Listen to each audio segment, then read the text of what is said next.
Hi friend, it's Sylda here, and today I want to share you my Hobonichi cousin setup for 2022.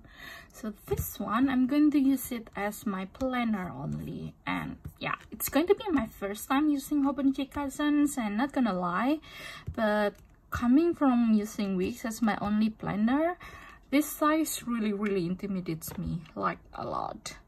I did consider of having another A6 with weekly supplement instead, but I feel like in the end I decided to go with cousin because it fits with what I really need right now.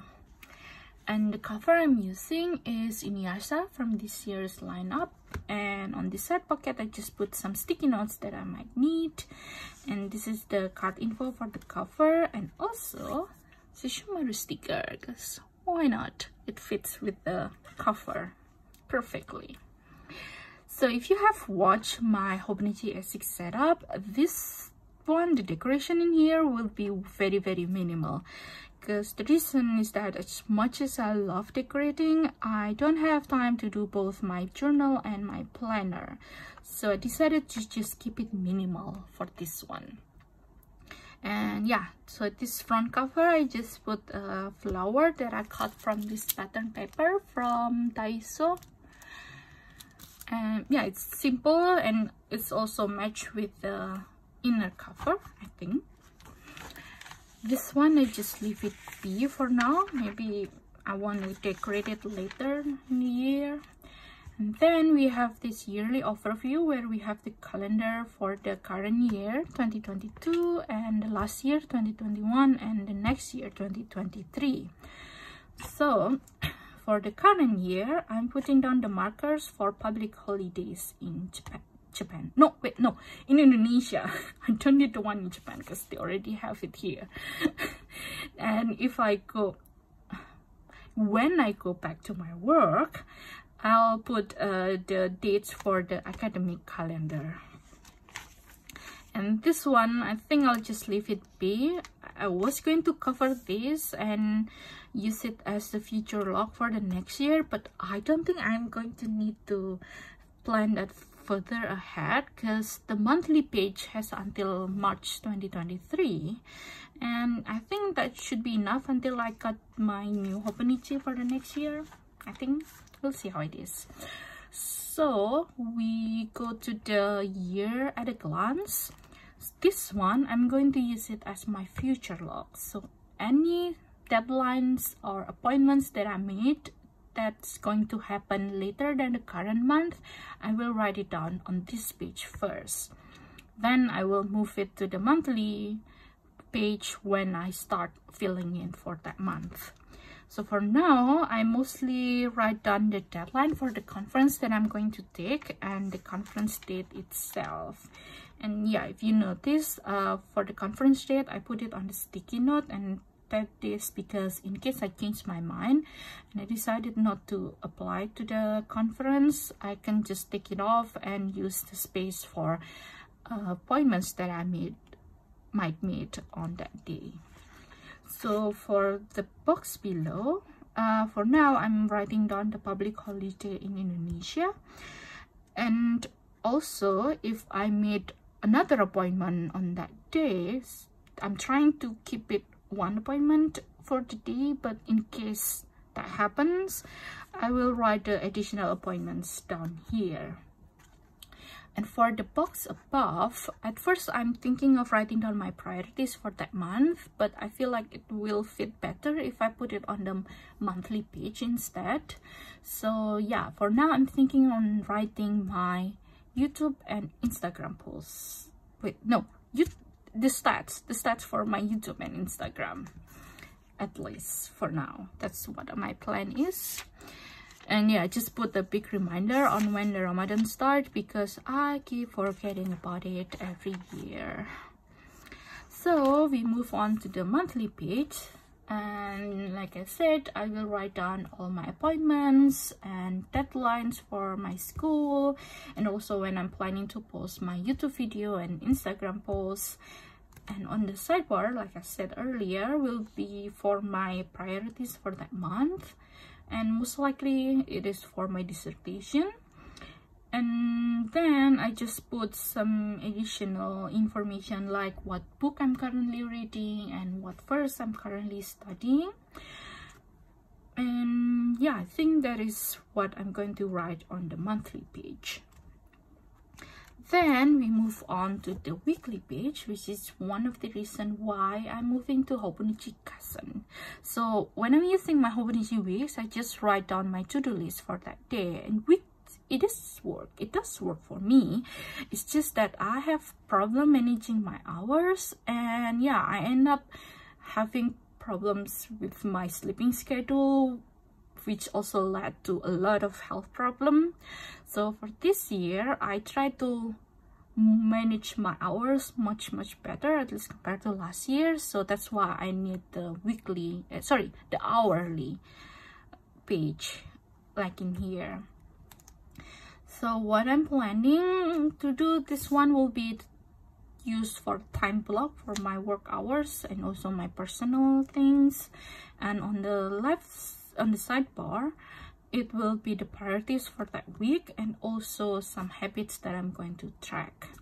I feel like it's better to do my habit tracker on the weeks rather than month, because sometimes there are habits that I need to track on that week, and then I decided not to track it next week depending on how my schedule is. So yeah, putting it on the month will be a bit, I don't know, I don't really like it if I have so many unmarked dates for my habit tracker. So having it on weeks will be much better for me. And on top of it will be served for any event that has to be done for that day or that takes the whole day. So for example, the deadline for a conference, or if I have to send a draft to my supervisor and so on. Yeah, things like that will be put on top of it. Then we have this turning the page into New Year, which, as the title said, I'm going to use it as my goal page. And I'm still debating on how to make the page because I know my #1 goal is to graduate this year and the plan that I need to do to achieve that. But for other goal, I'm still debating like the reasonable action plan that will not interfere with my graduation goal. So for now, I just leave it be. Then we have this daily section, which is also another reason I'm moving to Hobonichi Kasen. So I'm going to use the daily page for my research log. Before I had a separate notebook, but sometimes it's kind of hard to find the page for a specific date. And it's also kind of like having it more impact if I have it in one notebook. Yeah, but that's just my personal preference, that is all. And for the page for the beginning of the month, I don't know. I think I'm going to leave it be or making it as a review for the month. At first, I'm going to use it as an index, but I don't really need one, I think, because the way I'm doing my work is that I always put the date on the file that I'm working on. So every time I make new analysis or if I'm making change to the manuscript, I always save it to new file with the date that on the day that I'm working, the date of the day I'm working on. Wow, that's so hard to say. Yeah, so if I want to know how did I get that result or what did I change on that manuscript, I just look at the date and open the corresponding page on this book. And yeah, so I think I'm going to just use it as a review or on what happened on that month and what I'm planning to do on next month. So at first, I'm going to use like Sunday or Saturday for my to-do list for the week, which is inspired by Julie from Plan to Create. But I realized that sometimes I do work on the weekend in case I got some inspiration from my manuscript, or I need to catch up because I got sick on the weekdays. So I need that page to make a log. And so I decided to get the memo notebook for the Kasen. So in here, I just write the to-do list for my research and for my personal that I need to do for that whole week. And then referring to that list, I will make the schedule on the weekly page. And this is also the reason why I ended up not choosing A6 with weekly supplement, because then I will have 3 books, like books for the to-do list, and then the weekly supplements, and then the A6. So kind of bit excessive for me. So yeah, that's why I decided to go with Cousins in the end. And then we move on to the last part, which is the line notes on the back. So for now, I'm going to write a protocol for my experiments that I might make on the following semester, if I have time to do one. And then this one will be my dissertation tracker. So once I got my chapter outline approved, I will write it down and make some trackers about it, because right now I'm still focusing on my paper manuscript. So once I got it all done, then I'll move to this one. And here, just leave it be in case I need more. And yeah, the rest of it is just leave it be. I might need the timetable for when I go back to work to write the schedule for the class that I'm going to teach. And this one, yeah, I don't know, I just leave it be for now. And yeah, that's it for my discussion setup. I hope it gives you some ideas. If you guys enjoying it, please give it a thumbs up so you can spread to more people, and I'll see you guys on the next video. Bye.